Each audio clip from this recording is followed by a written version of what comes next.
Well, you know, they're going to have to make a transition here. We didn't talk about Marcus Naslund, guys, but this could be his final game in a Canucks uniform as well. He's an unrestricted free agent following this season. There's speculation that the hockey club, I should say, doesn't plan to re-sign him.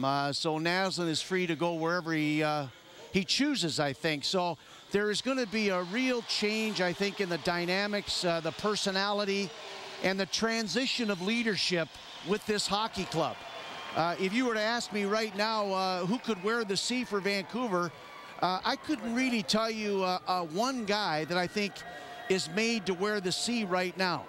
But that is something that's going to happen next year for sure. My guy would be Mitchell, Tom. Would you think? Or there's BX is another great leader. But what about Willie Mitchell? Would he be a candidate?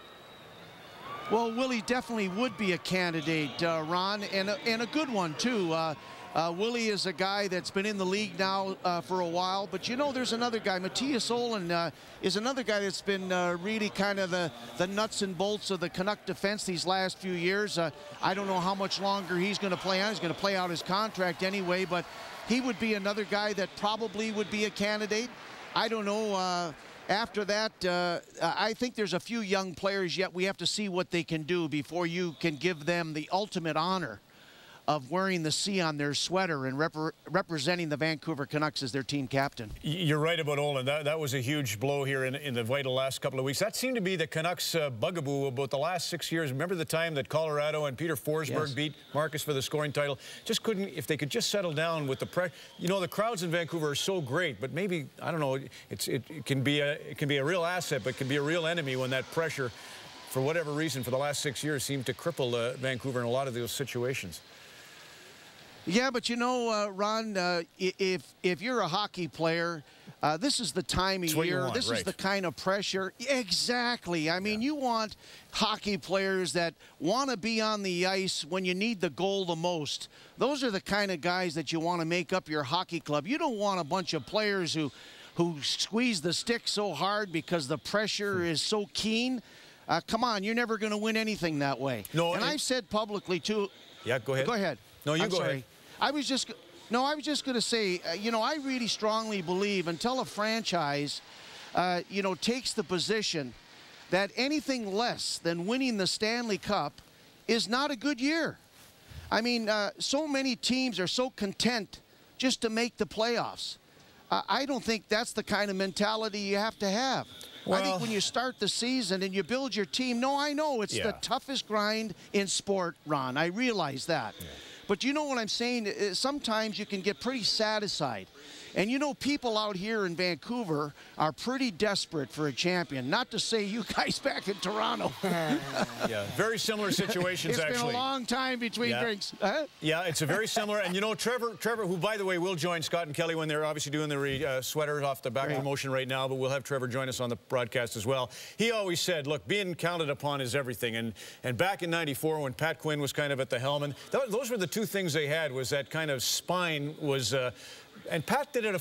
Trevor told me an interesting thing. When Donnie Meehan had his 50th birthday party, his agent, they went over to Scotland and Ireland. I was lucky enough to be on the trip, and Trevor was there, Dave Manson. We were golfing together one day, and Trevor was explaining to me how Quinn was by far the greatest orator, the greatest speech maker, the most amazing motivator, except when he'd get negative. He says, Pat, we loved him so much that if he got a negative vibe going, we all kind of started to walk around in a fog. But he obviously, I mean, Pat's record speaks for itself, and Linden loved him, and he loved being counted upon. And that's where they're at now, is they got to figure out how to get the Sedins to that level of thinking, because clearly Henrik and Daniel was first time being in the driver's seat last year. We saw it with Vanek and Buffalo this year. PJ, you want to join them? Well, yeah, you're talking about taking a few steps back, Tom. They're also losing their captain. Maybe their one of their top point getters, Marcus Naslund.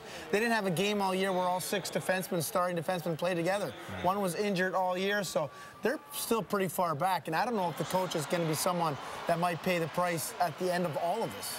So I don't know if you're going that way or not. But Tom, do you see Tom? Tom, do you see Vigneault leading this team in a few years to come?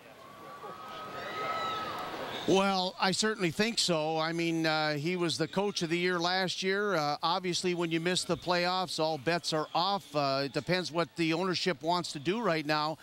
But I think Alain Vigneault has proven that he's a quality coach. They bought into his system a year ago. The team played a different style of hockey, a suffocating defensive style of hockey built around a solid defense and great goaltending from Luongo and good special teams. And they were able to achieve some pretty good things. They won the division. They made it to the second round. I'm not sure that the players all bought into that system this year. Injuries didn't help, but, you know, they'll be the first to tell you, injuries, you can't use them as an excuse. All teams suffer through it, some a little bit more than others.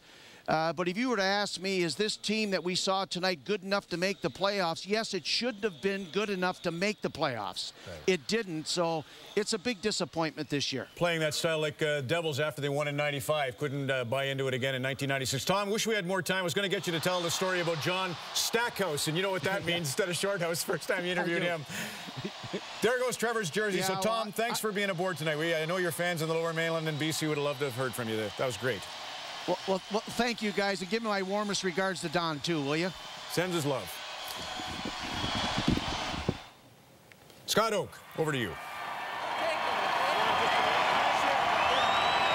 We're planning on having Craig Conroy join us for our first segment of After Hours, but the bus is going in about 5 minutes, so he'd be long gone.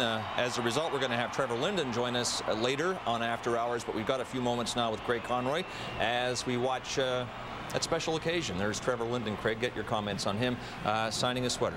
What have you thought of his career, and what did you think of the reception he got tonight? I mean, it's great. You know, you never, you really appreciate guys that have been able to play in one market for a long time. Even though he left, he came back, and everything he did for the organization, and the fans really respond to that, even though they're out of the playoffs. You know, it's pretty special. That's why I think our team has stood out there, and, you know, great captain, great leader, and just a good guy. Every good athlete, well, every athlete for that matter, always believes that they're going to have success and that they're going to find a way to make your way in. At any moment in this last little stretch, the last 2 weeks, were you guys nervous at all?